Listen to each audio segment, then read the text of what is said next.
The Drone News Network presents Drone Talk, sponsored by DroneCyclone.com. I'm Dan Brown, along with the inimitable Dr. Tim McGinnis. Tim, lots to talk about this week. Yes, absolutely. What's going on right now? Fill us in on the latest news. Well, a lot of things are going on in the world of drones. First and foremost, of course, the DJI Phantom 3s has finally started to flow. DJI's bottleneck has broken, and they're finally shipping new product out to retailers and distributors throughout North America.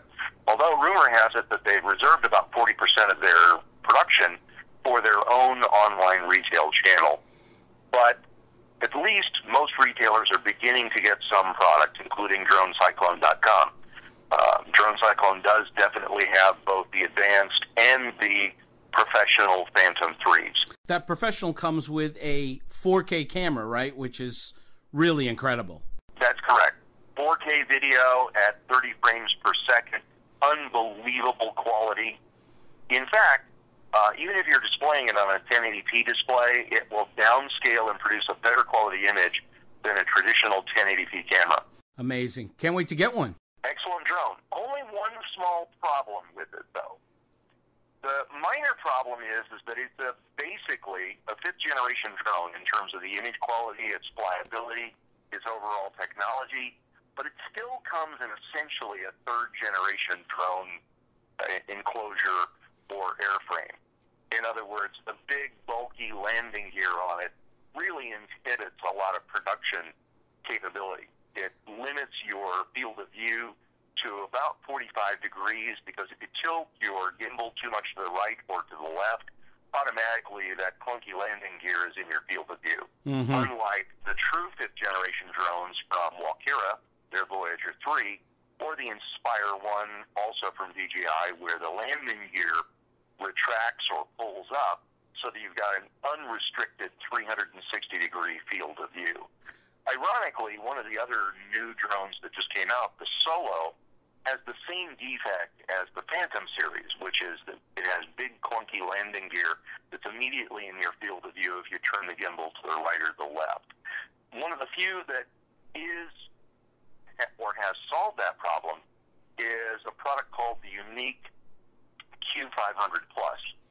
Their design has the landing gear struts pulled back sufficiently so that you get almost 180 degrees of view, right or left, which is definitely an improvement and an enhancement on your ability to pan your camera to be able to get large, sweeping landscapes. Yeah, I've seen that unique product, the Typhoons, and tell us a little bit more about those. That seems to be a coming brand. Well, the Unique company is a relatively amazing company, because unlike most of the other drone manufacturers, they don't really come out of the world of toys. When you're talking about companies like Walkera or even the heritage behind DJI in their founding, they really started off with these toy helicopters and toy quadcopters.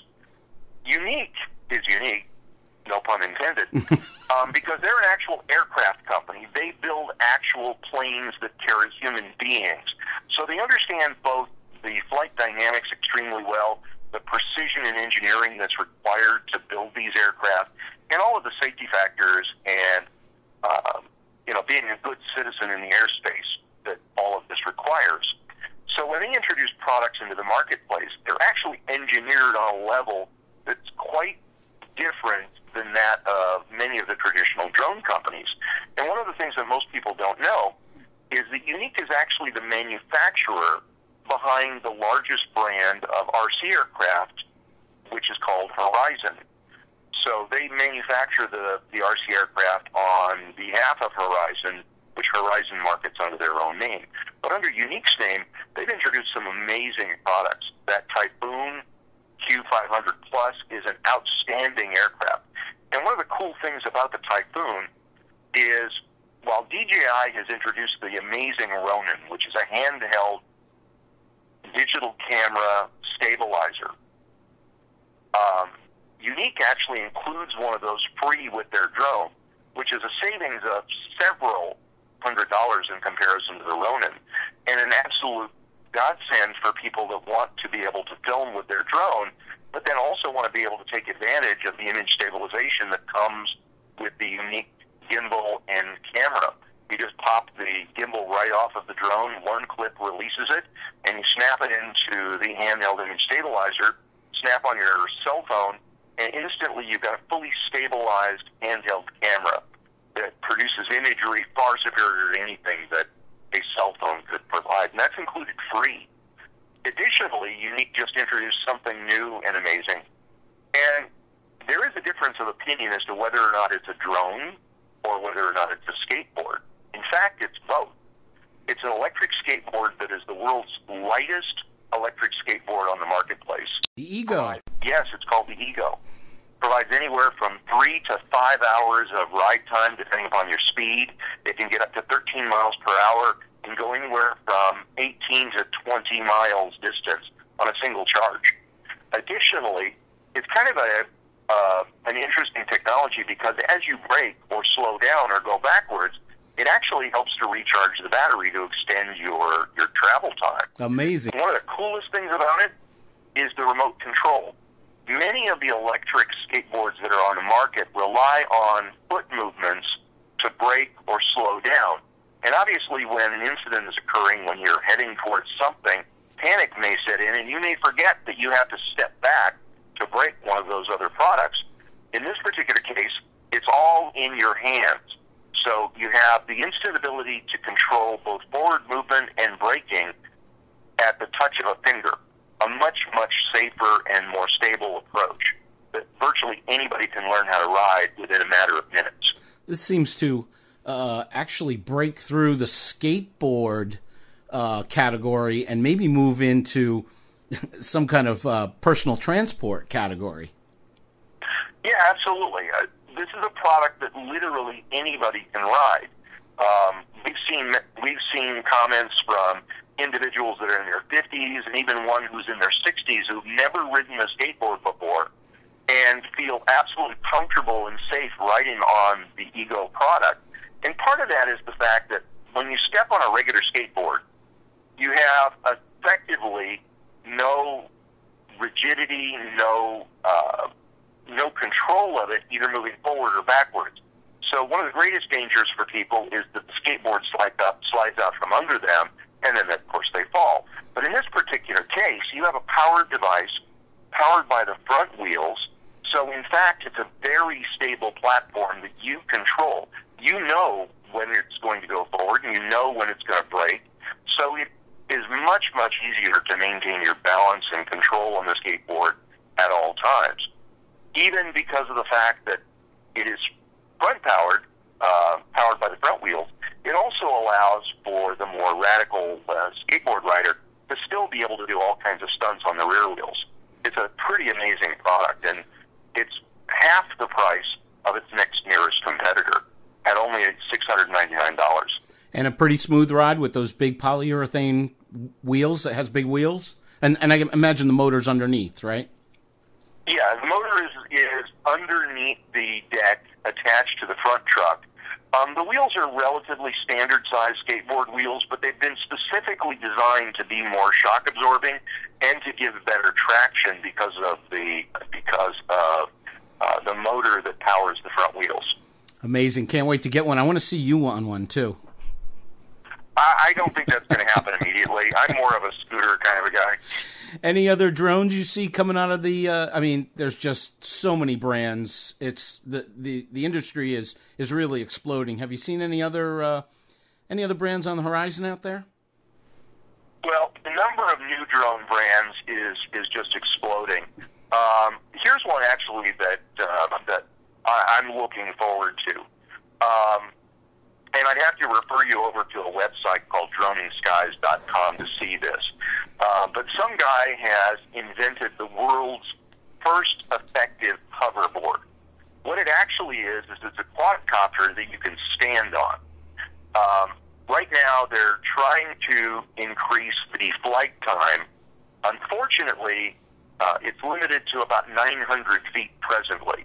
But it can rise you off the ground 10, 20 feet easily.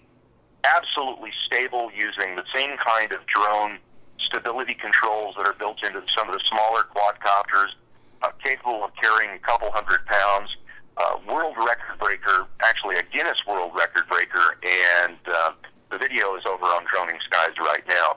Interestingly enough, related to that, we've just seen a new product line from a company called X-Fold. X-Fold are very high-end, professional-level multi-copters. They come in a quad, hex, octo, and duodeci configuration. That's 4, 6, 8, and 12 rotors.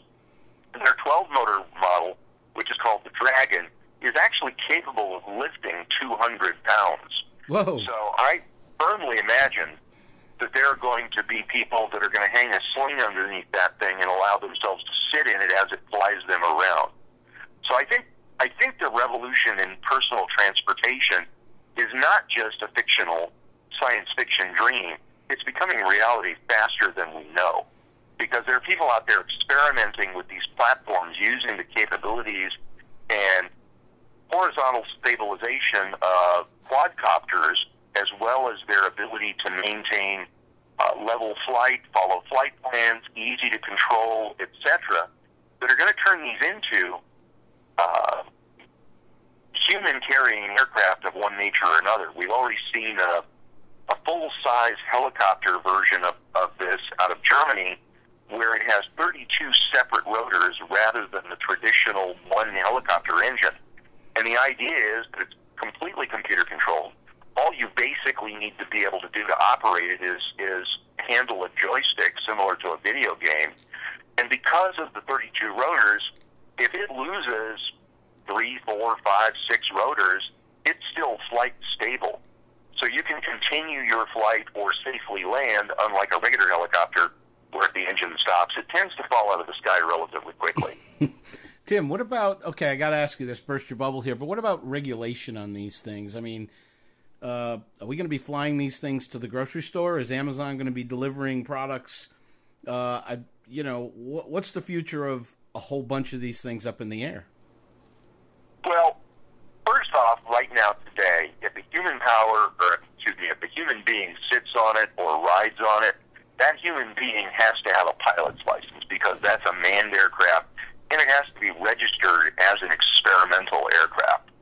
So many of these experiments, while they're being done, are not technically legal, but one of the reasons why most of them are not being done in the United States is because of that regulatory restriction set, that even if you're hovering 2 feet off the ground, technically, unless it's a ground effects vehicle, such as a hovercraft, it has to be registered as an aircraft. And that tends to inhibit a lot of the innovation that could potentially take place here in the United States.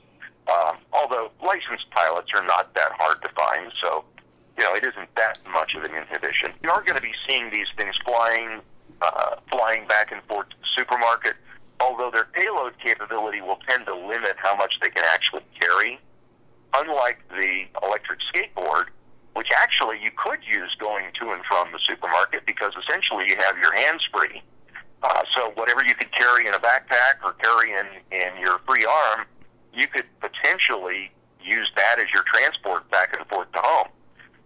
We're definitely going to see drones doing deliveries. In fact, in Switzerland this summer, they determined that they can fly a drone from a distribution point to a destination 15 miles each way for a total round-trip cost of 24 cents to carry 2 kilos of cargo. Imagine what the equivalent cost would be if you had a driver in a mail truck driving that same 30-mile round trip. Obviously, the amount of time, especially in a mountainous country like Switzerland, would be exorbitant, and is exorbitant. And that's one of the reasons why they're starting to use drones to deliver the mail starting this summer. Certainly would cut down a lot of costs. When do you think Amazon will be delivered? How long do you think that whole process will take? I know they introduced it almost 2 years ago now as a concept, but where are we now? The reality is Amazon is actually starting deliveries now. They're doing their test runs in Canada, again, because of a more favorable regulatory market. So in Canada, they'll actually roll out their drone delivery much, much more quickly than they will in the United States. We actually don't anticipate that they will do any widespread delivery in the U.S. for about a year. Although in Canada, it may very well be that before the end of the summer, they'll introduce drone deliveries in British Columbia and other areas of Canada. And ironically, it'll have the greatest benefit for them as well, because they have rural communities that are very spread out, very difficult to get to by road, yet as the crow flies, they're not terribly far distances. So drones are a perfect delivery vehicle. They'll simply have to work out some of the logistical problems, such as alerting a customer that there's a drone inbound so that they can be waiting on their doorstep for the arrival, so that the drone doesn't drop the package on the front porch and then have it drowned in a local rainstorm. So there's a lot of issues that have to be worked out.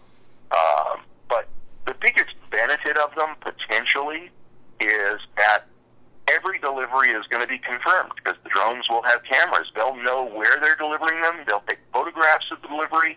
So if there's ever a question, you know exactly where that product was delivered and when and how. No more throwing them out the back of the truck because I want to get home early.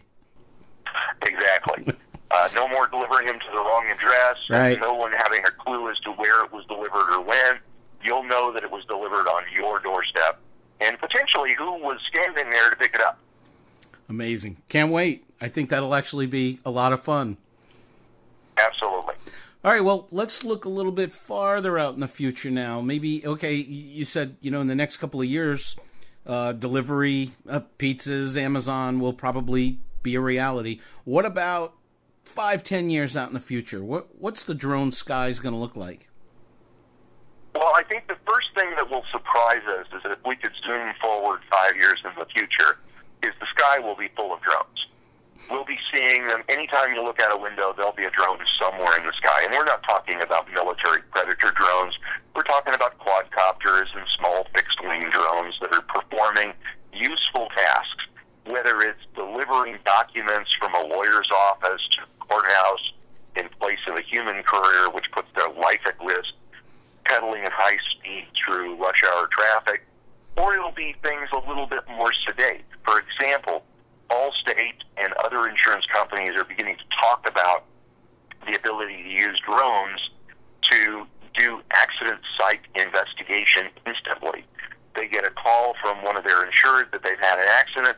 Literally within a minute or two, they can dispatch a drone that will fly over the scene and use LiDAR or 3D laser scanning to scan the entire accident scene, even to the point of being able to explore and view the skid marks that might be on the pavement, so that they have a complete, accurate record of exactly what transpired, where the position of each vehicle is, and even be able to come down and scan the damage on the vehicle to produce an actual 3D model.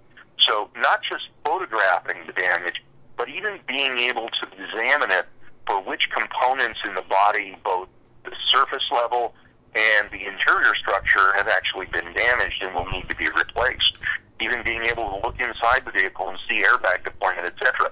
So it will give them the ability to do the most accurate appraisal of damage and repair costs that have ever been done, other than by having a human on the scene. And with today's traffic, it could take hours for an adjuster to arrive on the scene to properly evaluate an accident and vehicle damage. Most of the time, they have to look at the vehicles well after the fact. Of course, with people's cell phones, we've gone light years forward in being able to collect information, but this is a game changer in terms of the quality of the information that will be collected. Additionally, one of the things that we may hate is the simple reality that law enforcement is going to rely on drones much more. One of the things that's changed this summer is that more and more police officers in metropolitan areas are having to double up in their patrols, which actually effectively reduces the number of urban patrols that can be conducted. So police departments are beginning to look at drones as a means of being able to monitor high-risk areas without the necessity of having patrol officers on scene unless there's an actual incident. And in fact, we're going to regularly see police officers Whereas today we have canine units, we're going to see drone units in the very near future, certainly 5 years out, as commonplace, where a patrol car will pull up, pop open the trunk, a tethered drone will fly out, go up a couple hundred feet, drift over a crime scene or an incident scene, and be able to examine the entire area using every spectrum from regular light to ultraviolet, infrared, thermal imaging, even be able to see the number of humans in a structure, for example, in a hostage setting.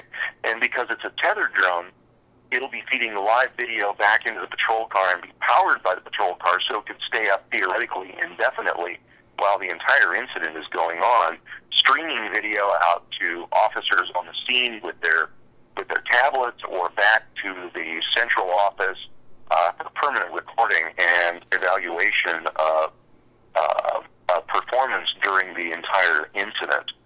We're also going to see a radical change in the area of agriculture.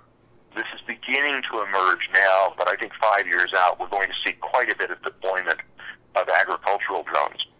And they're going to come in a variety of shapes and sizes and perform a variety of particular missions.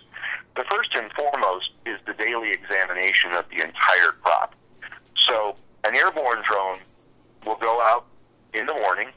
It'll fly the entire field, going through a grid pattern so that it can look closely at every area of the farmer's crops, using thermal imaging, using ultraviolet imaging, using regular white light imaging, so that it has the ability to see both the level of growth from one day to the next, 1 month to the next, as well as mapping areas that may be growing insufficiently, that are a little bit slower in growth than other areas, as well as individual plants that may be diseased or weakened or being predated by pests in the fields.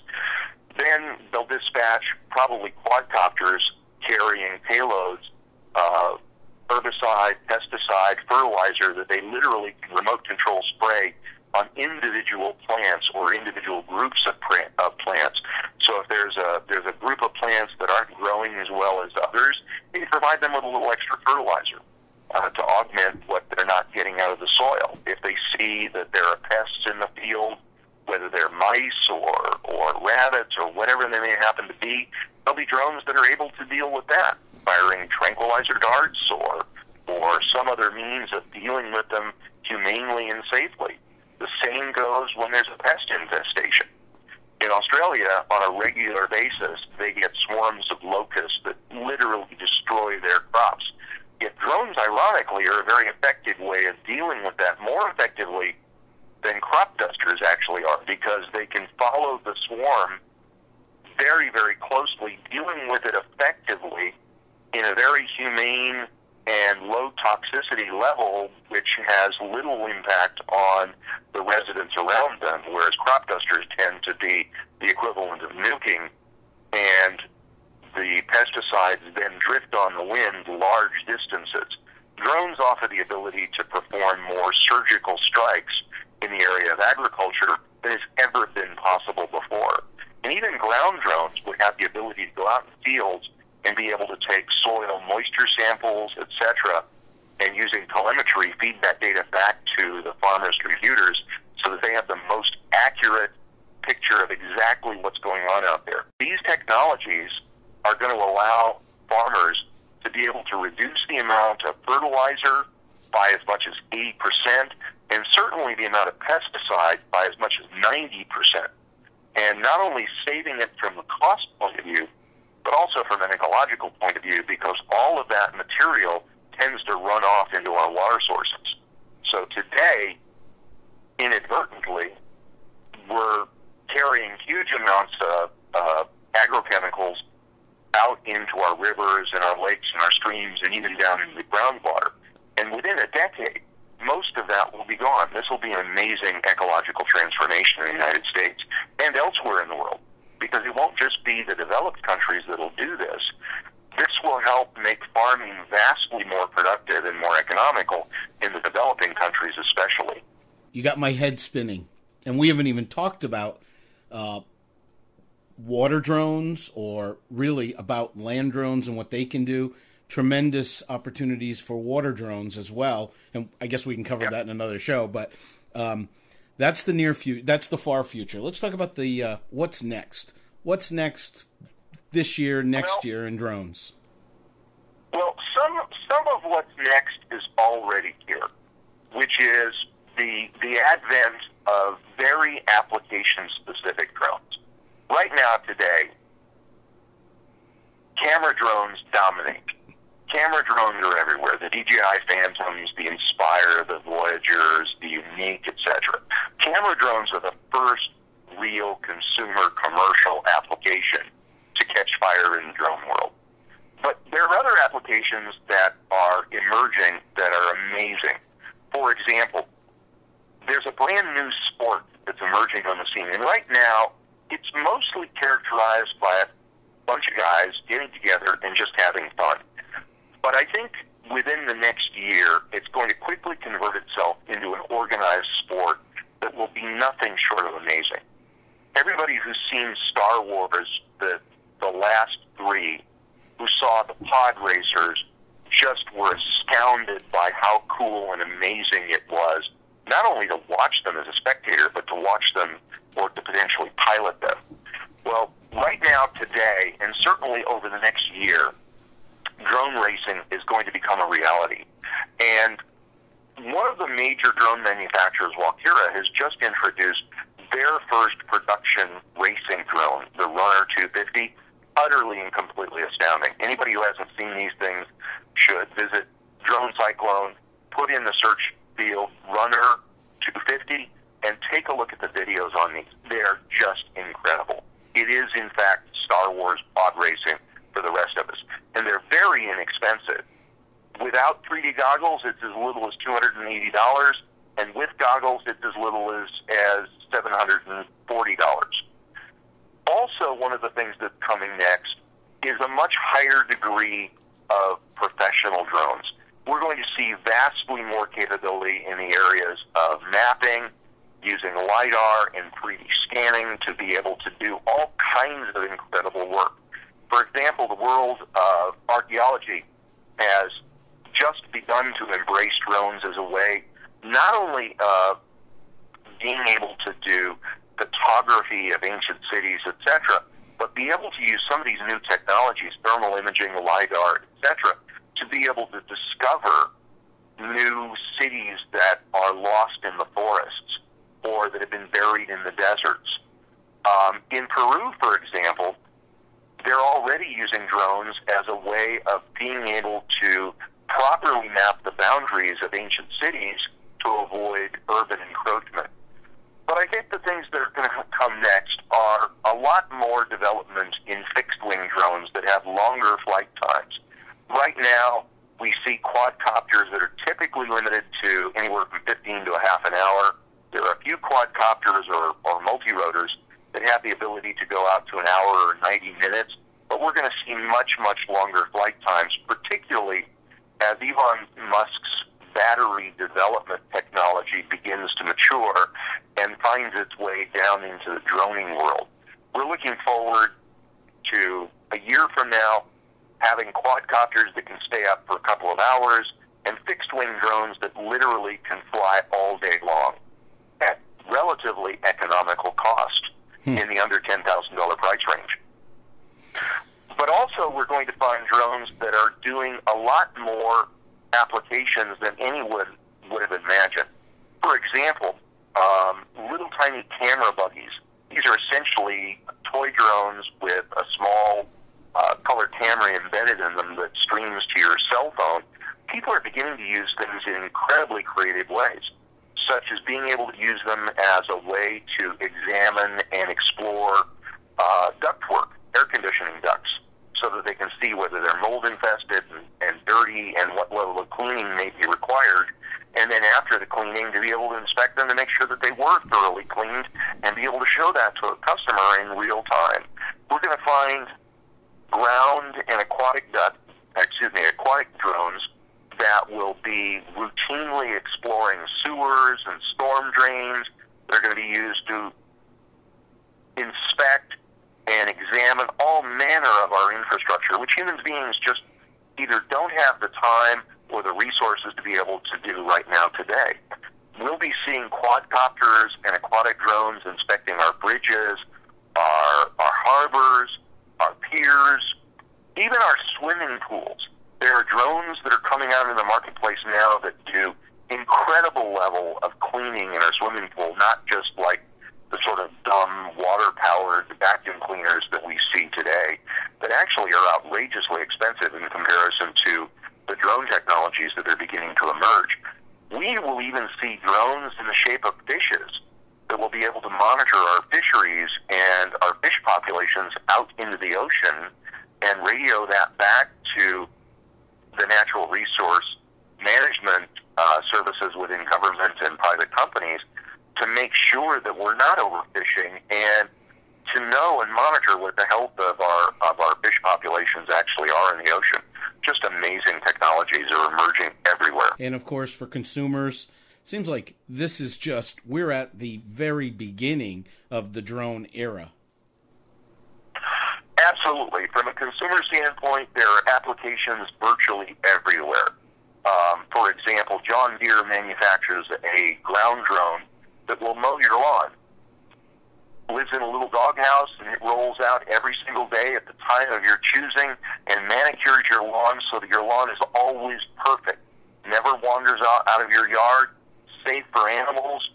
Absolutely safe for children. Much so, more so than any other form of lawnmower on the marketplace. But we've also seen some fairly wacky applications as well. For example, there's a gun club in Arizona, I believe it is, that buys these little nanocopters, which are relatively cheap. They cost about $10, $12 each, and they fly them instead of clay pigeons now for target practice. Obviously, a much more challenging target because these things bob and weave in the air rather than your clay pigeons, which just follow a ballistic arc. It's a little bit on the extreme side, but I can understand where they're coming from. What happens if I shoot down somebody else's drone that's in my yard? Well, the legalities of drone countermeasures are, in some senses, fairly well set.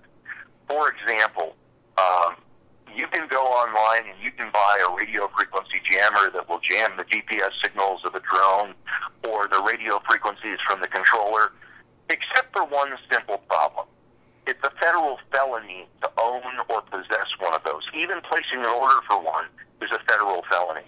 And the FCC cops will definitely show up on your door and come looking for you because they monitor for drone jammers or, radio jammers all over the country. So just the thought of buying a drone jammer, you need to have your head examined because it's a very serious crime in the United States. Additionally, if you damage a drone belonging to another person, so for example, I recently saw a great video on DroningSkies.com of a guy walking down the street. This group of guys was taking off a phantom drone in the street, public space. Guy walks over from the sidewalk, swats it out of the air, breaks the drone, and then walks away. Well, technically, he's just performed an act of vandalism, and that's a crime. As long as you're flying a drone within the legalities of your particular community, and there are laws that vary from place to place. New York City has gotten a bit paranoid over drones because two of them crashed once upon a time in a public square, never hurting anybody, but nevertheless, politicians in New York like to freak out about everything, including the size of your Slurpee. As long as you're flying your drone lawfully, no one has the right to damage your drone. Now, there are questions as to when you're invading somebody's property, when you're becoming a peeping Tom, etc. Florida just passed a law about photographing individuals from a drone without their permission in certain contexts. But nevertheless, by and large, as long as you're flying a drone in a scenic area and you're not in a national park and you're not in a no-fly zone, you have the right to do what you want, as long as it's not commercial. Now, if it's commercial, then you have to adhere to another set of FAA rules very, very strictly. And God help you if you post a video on YouTube showing your commercial use of the drone without the appropriate permits or the 333 exemption. But no one has the right to willingly destroy your drone just because they don't like it. That's the equivalent of walking over to your automobile as you're driving down the street and breaking your windshield. It's exactly the same. I'll be careful then. Keep your drone off the ground and out of people's reach, and you'll be okay. Exactly. Especially keep it away from Enrique Iglesias, who doesn't have the sense not to reach up and grab a drone's propeller. The last thing I wanted to ask you about is this. I know we're getting a lot of comments on this XY product, this drone locator that's on Drone Cyclone, I believe, and tell us about that. Well, there's a fundamental problem with drones. They're an airborne device, and from time to time, they will fall out of the sky. And it happens for a variety of reasons. The operator may inappropriately estimate the battery time left to return a drone to its home position, and it'll run out of juice somewhere between where it is and where it needs to be. In other cases, if you're a DJI buyer, there's a small percentage of them that seem to have a problem known as flyaway, what we also refer to as the RTG mode, RTC mode, return to China. So the benefit is that if a drone does come down, or actually the more common scenario is you're flying a drone and you're doing everything right, you're careful, but you get a little too close to a tree or you get a little too close to a bush, and it clips the propellers. And on many drones, they have automatic spin-on propellers, which also means they automatically spin off. So your drone will drop down and it'll fall in the bushes, or it'll get caught in the top of a tree. And you know approximately where it is, but unfortunately it's difficult to spot. The XY Find It product is an outstanding, amazing little tool that automatically connects to your cell phone so that it tells you exactly where your drone is. So if it does drop out of the sky, you can use your cell phone to hone right in on it. You can also use your cell phone to keep a record of where it is in the sky relative to you. Sometimes people's visual acuity isn't great, and they have difficulty estimating how close it is to an object or a road or anything. And your cell phone using XY Find It will actually help you determine what its distance actually is. And it has the ability to locate your drone up to about 300 feet in an open area. So it's an extremely useful thing to have. And all you need to do is just attach it to the drone, turn on your cell phone, download the app, and you're good to go. Of course, if you don't want to use it on your drone, when your drone is stored away, you can drop it in your wife's purse so that you can find her in the mall as well. I don't want to find her in the mall. Well, there you go. She'll probably have one planted on you so she can find you in the mall. Yeah, that's what I'm worried about. I don't want her to hear this. The XY Find It is an essential tool. You can put it on your keys, you can put it in your wallet, you can put it in your children's backpack. So when you're waiting for them outside of school, you know exactly where they are. They're inside in the hall talking to each other, completely ignoring the fact that you're waiting outside. And I believe that's a free bonus with a lot of the Drone Cyclone drones for sale. Yes, actually, Drone Cyclone has done something very responsible by including those with every drone that they sell above $300. Good deal. At no additional cost. Good deal. Thanks for being with us, Tim. It's always exciting talking to you. And I guess we'll get together again next week and talk about this ever-changing world of drones. Excellent. Thank you for having me. All right. See you later. And thank you all for joining us. Talk to you next time.